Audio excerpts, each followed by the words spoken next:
Welcome back. Today we're going to be covering a video that I kind of had two videos to choose from on the same subject. One was by Cat Black, the other Riley Dennis. Now, the video with Cat Black was covered by somebody called Miss Misa, and I felt she covered all the points amply enough. In fact, I'll leave a link to her channel below and the video in question. Her video, not Cat Black's. I don't give a fuck about Cat Black. So we're going to be addressing Riley Dennis's views on preference. So to best prepare ourselves for this, I'm going to need a sandwich. Oh, Amanda. Hey, Omegon. I decided to make you a sandwich, so I thought I should dress the part first.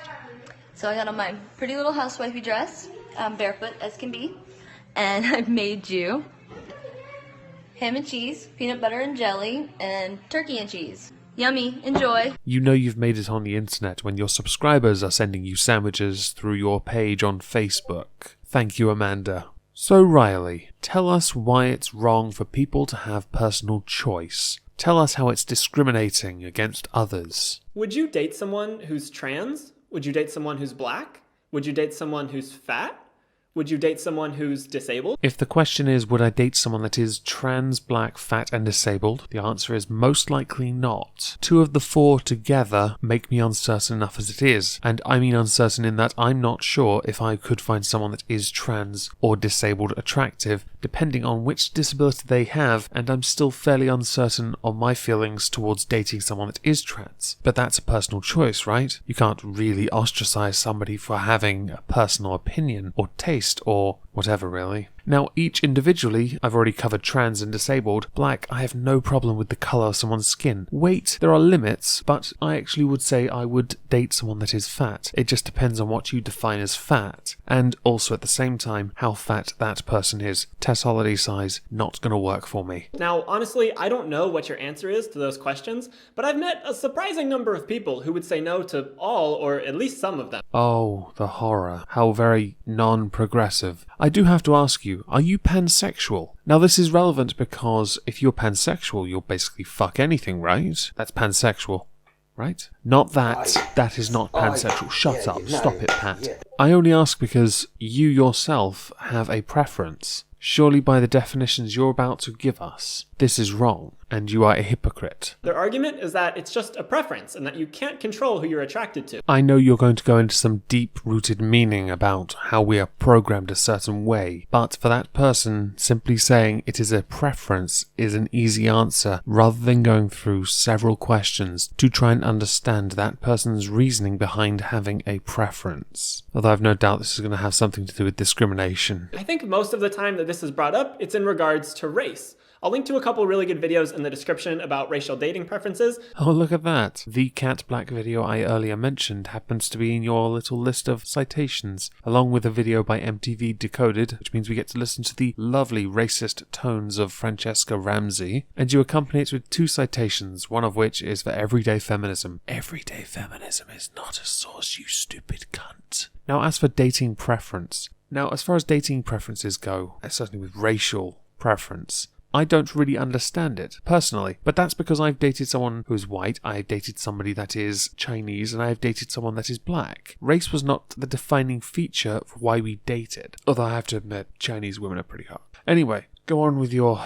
yeah. But in this video, I want to talk about our other biases. Let's start with trans people. Would you date a trans person, honestly? Maybe, but you never know. For all I know, I could fall in love one day with someone that looks like Blair White or Theramaya, and I find out that one of those two lovely ladies has a thing for tentacle monsters. It's all about preference, really. I mean, who doesn't want to get ploughed every which way but loose by a tentacle monster? Think about it for a second. Okay, got your answer?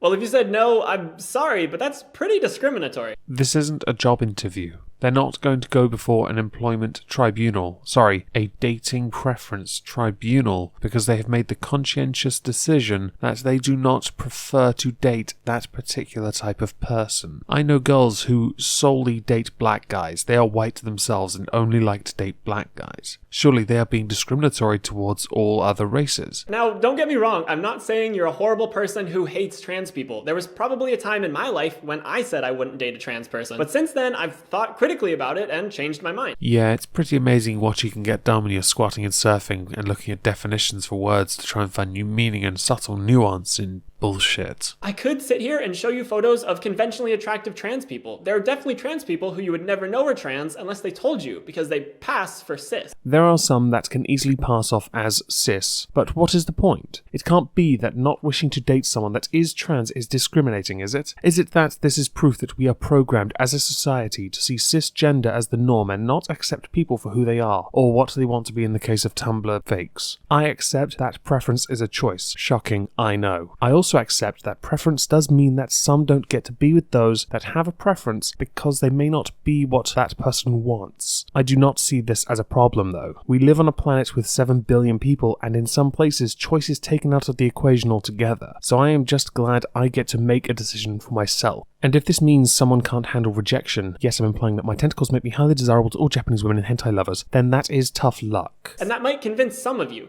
but I think arguing that you would only like a trans person if you didn't know they were trans is a poor argument. No one makes that argument, Justin. Riley. Sorry, I was distracted by Voldemort. I think you could be attracted to any trans person, whether they pass or not. I think the main concern that people have in regards to dating a trans person is that they won't have the genitals that they expect. Maybe. Or the genitals they desire. See, some people want something out of a relationship, and it cannot be obtained through a certain process with two of the same genitals. Do I have to explain biology or where babies come from to you? Let's see if this helps.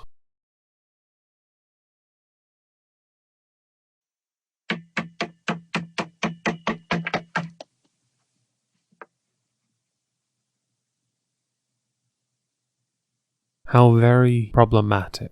Because we associate penises with men and vaginas with women, some people think they could never date a trans man with a vagina or a trans woman with a penis. But I think that people are more than their genitals. I think that you could feel attraction to someone without knowing what's between their legs. Yes, but once that relationship steps up a notch, I can imagine it to be quite a surprise when they get in bed and find out that both people have the same genitals, without any due warning that they both have the same genitals, regardless of whether they function or not. The person who does not know has every right to simply say ta-ta, and as a small side, that is not a form of discrimination. It is simply having preferences. And if you were to say that you're only attracted to people with vaginas or people with penises, it really feels like you're reducing people just to their genitals. Yeah, we call those people sluts, and that applies to men and women in this instance. They view others as sex objects. Shocker. But to everyone else, we look for not only those genitals that we desire, but also something on a more emotional and to some spiritual level. Oh, and intellectual, of course, intellectual. How can I forget? You're kind of objectifying them, but you're thinking of them more as genitals than objects, so I guess you're kind of genitalifying them? Well, it depends on what you intend to do with that person, I guess. If you want to have sex with them, they are still a sex object, and you are not